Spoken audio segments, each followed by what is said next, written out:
Erev Tov Chavrim, I'm Stephen Ben-Nun. You're watching Israeli News Live. Very serious situation going on over in the Middle East and even in mainland Russia. Also, we have an attack happening in China that has left already 7 dead and some 60 plus wounded.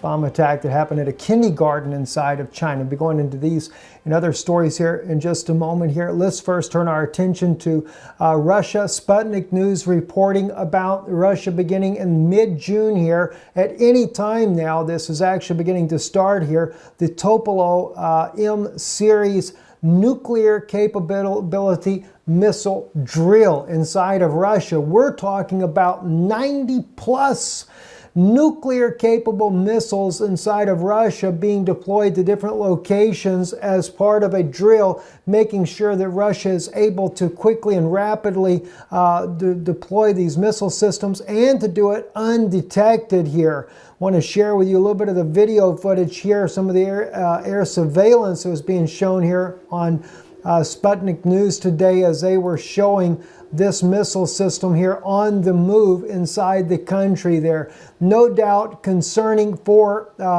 NATO and their partners there. Of course, NATO has been preparing for their own drill on Russia's western border there. And some believe that this is a show of force by Russia. In fact, Sputnik News is reporting that Russia is doing this as a way to send a signal, a message to NATO allies that Russia is a force to be reckoned with. And some of these missiles, by the way, very similar to that of the Dongfeng 41, the Chinese version of the ICBM that carries 10 warheads. Russia actually has these missiles that carry 4 independent warheads. And of course, one of an 800 kiloton ammo on top of that. All of them nuclear capable ICBMs and yet portable at the same time. Very serious situation going on there inside of Russia. Moving on over, Russia now has accused the U.S. of bringing artillery that will be used to strike the Syrian military.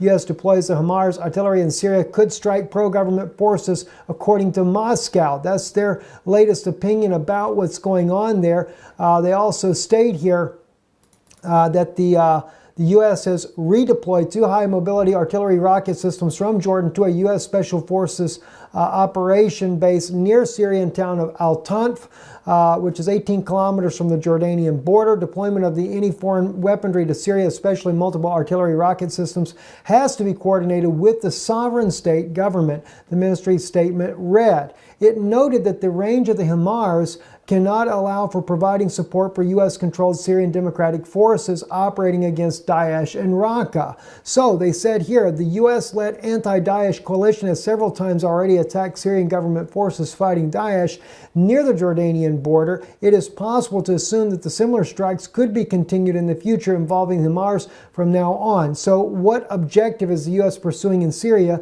and whom are the U.S. servicemen fighting there? This statement said regarding the deployment of this particular HIMARS weapon that has been deployed by the U.S. Special Forces there in southern Syria. We've been bringing this out to you already here on Israeli News Live that no doubt the U.S. coalition will strike Damascus, and that the actions that they are taking at this particular point in time are those of a provocative nature to try to draw both the Syrian government as well as the Iranian forces into an open combat. Also, I wanted to share with you, World on Alert. They keep posting these videos here of supposedly Syrian and Russian forces dropping bombs on the city of Dara. So I decided to do a little bit of research. Why would either Syria or Russia be targeting this city here with the bombs that they're dropping in the area? Because you could not help but wonder, if Russia or Syria, either one, is targeting this area, there's got to be a decent reason for that. Well, there was a lot of news out there about that, including U.S. media news as well, about the ISIS sweeping through several of the towns, and Dara being the main one that has collapsed under or the massive rebel collapse in Dara came as ISIS swept through this region. So for those out there that are trying to make it look like Syria and Russia are the bad guys for dropping bombs on Dara, you might want to think again. This here was back in February the 20th that ISIS swept through and caused this little town to collapse. And of course, the rebel forces collapsed. That's the U.S.-backed forces collapsed there in Dara. But then again, there's some that would argue that the ISIS is being operated by the U.S. as well. Moving on into the other news there, 7 killed, 59 wounded as blast hits kindergarten in China. This happened as parents were picking up their children from school today around 4 p.m. By the way, the injury rate has risen. As I stated already, over 60 have already been injured, accounted as injured in the blast at 4:50 p.m. Thursday. It is still under investigation, trying to determine who did the bombing or what caused this blast in the first place. So we're not fully up to date on this story here, other than to say it is an appalling situation that so many children were affected by this. And by the way, I've seen the photos of it as well. There were definitely children that were unconscious on the ground. One child receiving CPR due to this blast that took place there. Moving on to Qatar, or Qatar as some call it, the blockade, Petro-Yuan, coming war on Iran. This is an op-ed written by Dan Glazebrook, who's a freelance political reporter, writing about this very tense situation going on with Qatar inside or out there in the Middle East there. And, you know, President Trump, by the way, calling this one of the leading sponsors of terrorism, and at the same time working out a deal to buy 15 F-15 fighter jets worth about $12 billion. So I suppose so long as it helps the American economy, it's all right to continue to support those that you know are sponsors of terrorism. But the real thing about this to begin with, and why the United States is even beginning to do military drills with Qatar, which still seems a bit odd, seeing their close ally Saudi Arabia has defined them as extremist, and yet Qatar and Saudi Arabia have worked very close together, sponsoring terrorism throughout the Middle East. So it's kind of like pot calling kettle black. But regardless of the situation, the thing that bothers Saudi Arabia is Qatar's close ties with Iran. And that's what this story is all about here, that he writes about here. Anyway, U.S. President Donald Trump, he writes, speech to the Assembly Gulf leaders in Saudi Arabia on May 21st is worth reading in full. It is deeply disturbing, having praised himself for his $110 billion arms deal with the Saudis. He goes on to talk about the threat posed by terrorism and what a wonderful job the U.S. and Gulf allies, Gulfies, that is, the leading state sponsors of the region's supremacist death squads and its assemblies of proxies are doing in combating it. He then goes on to claim that at the root of the region's terrorism lurks, guess who? The power leading the regional pushback against Islamic State and Al-Qaeda, Iran. Starving terrorists and their territory, their funding, and their false allure of their craven ideology will be the basis of defeating them, he states. But no discussion of stamping out this threat would be complete without mentioning the government that gives terrorists all three: safe harbor financing, backing, and social standing needed for the recruitment. Well, that is pretty much how Joe Biden, in his own attempt to whitewash U.S. involvement, described Trump Saudi's host 3 years earlier.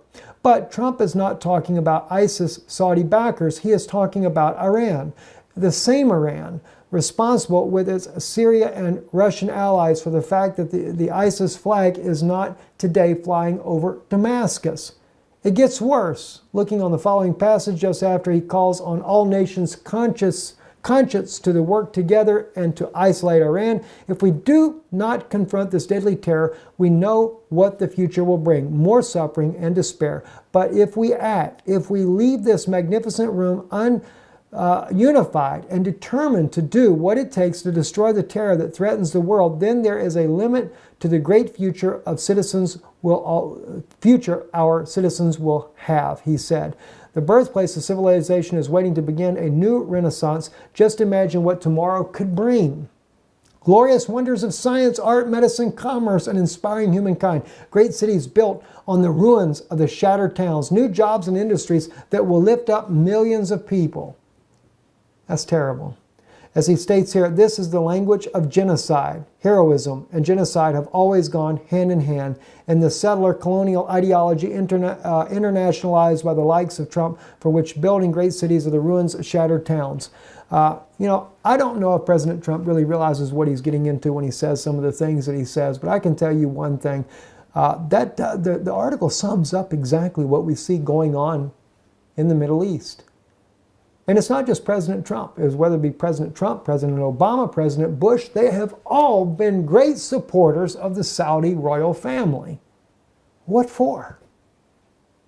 Only to destabilize more of the Middle East and kill more innocent people? Is this the reason for it?